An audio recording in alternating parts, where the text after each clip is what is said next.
The nice thing about vegans is that over 90% of them are infertile, so they won't be able to reproduce and torture any more children. It's nature punishing them for going against nature, and they don't even realize it.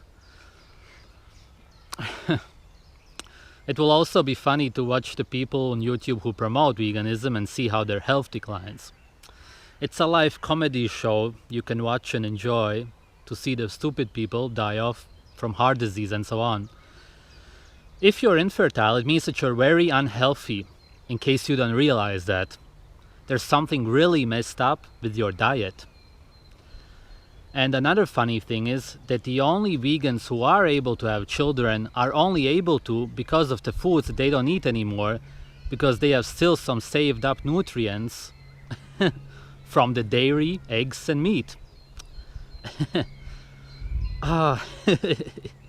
It's such irony, they're such a joke. And it is fun in a way because of how brainwashed people are to actually watch them and not realize why they are getting sick. More vegetarians are able to have children for obvious reasons, but their children will also end up being sick, and there are no examples of healthy vegan children because they are either absolutely ill or, of course, a lot of them die. Oh. The cats couldn't right themselves when they were dropped. They didn't have balance. They developed gum diseases. They developed dental problems. Their offspring became less and less and less healthy. And we are actually a big Pottinger cat study.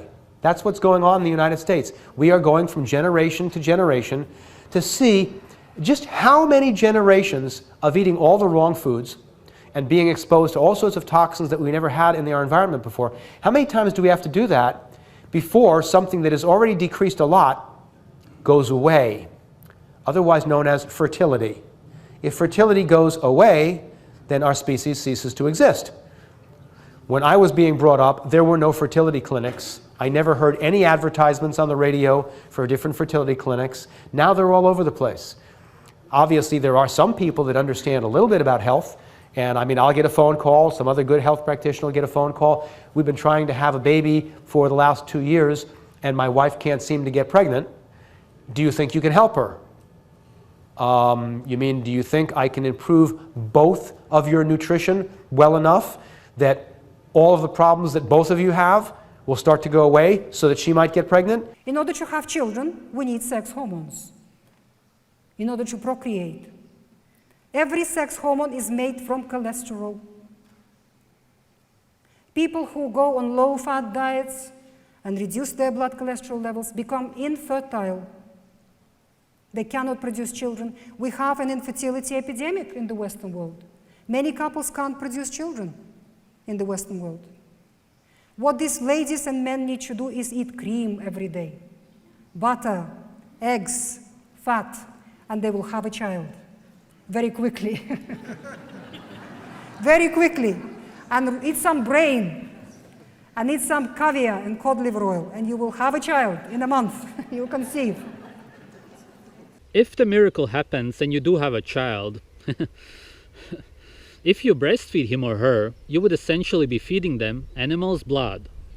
You are an animal, and you probably didn't realize that that's where milk comes from. That's also where the nutrients for eggs come from, not only chicken or duck eggs, also human eggs. So be a good vegan and don't feed them this animal product. Ignore human history and what we do in nature, feeding our baby the most nutritious foods such as organs, butter, etc. It's blood, right? It doesn't matter if all humans ever have always tasted blood as their first food. Ignore that. Feed them only plants, watch them degenerate and die, and then fucking commit suicide when you realize that you are a moron, okay? Vegetarianism comes from a Western religious culture. It is a religious byproduct, vegetarianism and veganism. It was first explored by monks who lived in isolation in monasteries, and these were usually male communities, men who had to live together, and their sexual energy became a problem for these people. So So they were looking for something that could reduce their sexual activity and sexual desire. And they found that excluding animal products, excluding meat and becoming vegetarians worked very nicely. Because indeed, in order for us to produce sex hormones, we need cholesterol because they're made from cholesterol. And we require vitamin A and vitamin D, and we require a lot of protein. So in order to produce sex hormones, we have to eat meat, and we have to eat eggs, and we have to eat fat, animal fat. So if you don't want to produce sex hormones, if you want to be infertile, and if you don't want to have any sexual desire, then the vegan diet is the right diet to follow. And yes, and that's what these monks have found, and that's what become their practice. Then in the 1800s, there was a group of religious people, they were Puritans. At the center of that group was Kellogg, Mr. Kellogg, the founder of Kellogg Cornflakes. That's where the whole thing comes from. He was a Puritan, quite an extreme Puritan.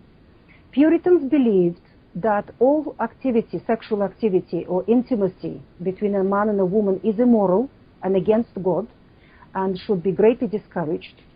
So in order to do that, in order to get rid of sexual urges, the way they put it, they have studied the diets of these monks in isolated monasteries and communities and adopted that diet.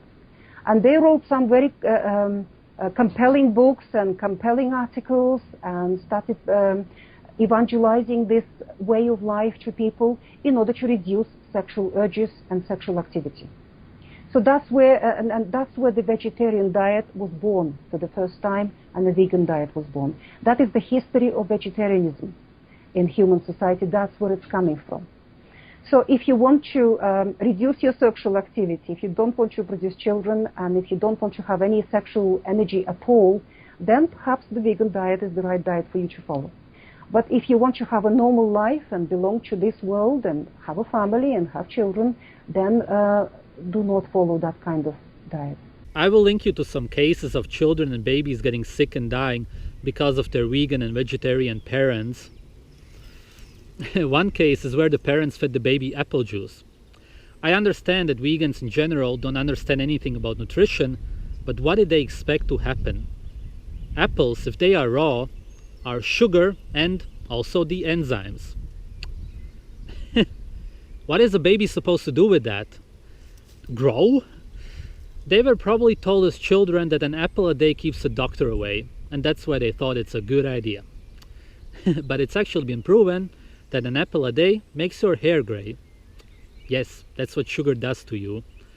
And if you buy them in the store, these juices, they are pasteurized and usually not even made from apples. It's some synthetic shit that tastes like apples. And we are on our third generation in this country of processed foods. And what are we seeing? We're seeing widespread infertility. So it's, by some estimates, 1 couple in 3 cannot get pregnant.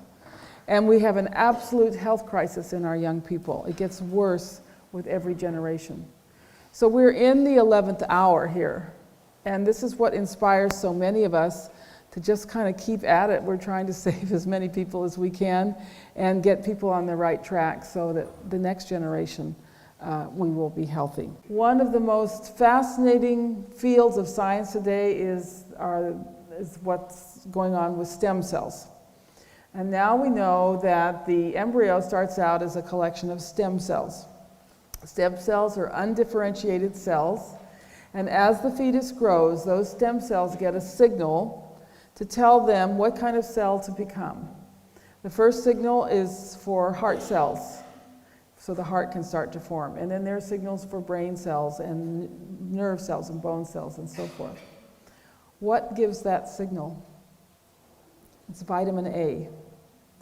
Vitamin A is the concert master of fetal development. And contrary to what we're being told, vitamin A is critical for normal growth of the fetus and prevention of birth defects. Now, a woman may say, well, I'll wait till I'm pregnant to start eating healthy, okay? By the time you know you're pregnant, which at the earliest is 3 weeks, that heart has already started to form. Unless you already have good vitamin A stores, there might be some mistakes. There might be a malformation in the heart, or maybe it doesn't form at all and she has a miscarriage. Now, up to the Second World War, the doctors, imagine this, the doctors told people to eat liver once a week because this is what protected you against anemia. And what they didn't realize was liver is the most nutrient-dense food out there, and they were really recommending liver for pregnant women. Now, our pregnant women are told not to eat liver. There's lots on the internet about how the doctors warned women not to eat liver. And one thing he noticed was in these traditional cultures, he rarely heard a baby cry, only when the child had hurt itself. But he never heard, children crying and crying. And the women gave birth to their babies with great ease.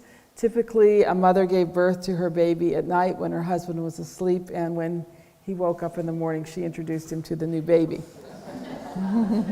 Another case is where the parents fed them wheatgrass, coconut water, and quote-unquote milk from almonds. Humans in general have a problem digesting plants. What is a baby supposed to do with wheatgrass? You actually gotta get so mentally ill from the vegan diet because of a lack of cholesterol, etc., that you believe that it's a good idea to do that. People don't understand this, that the diet made them this fucked up. Coconut water is also just sugar.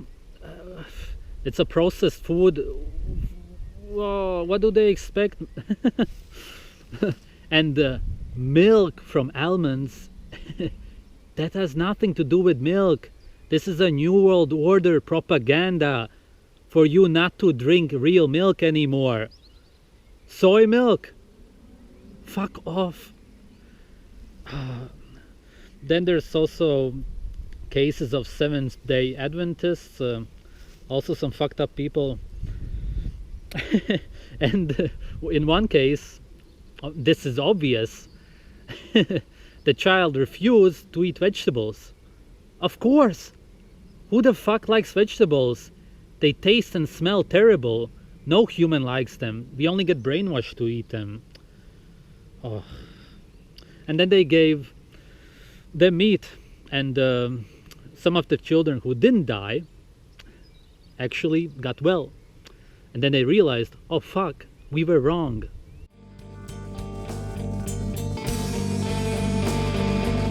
Et à notre tour, à notre tour,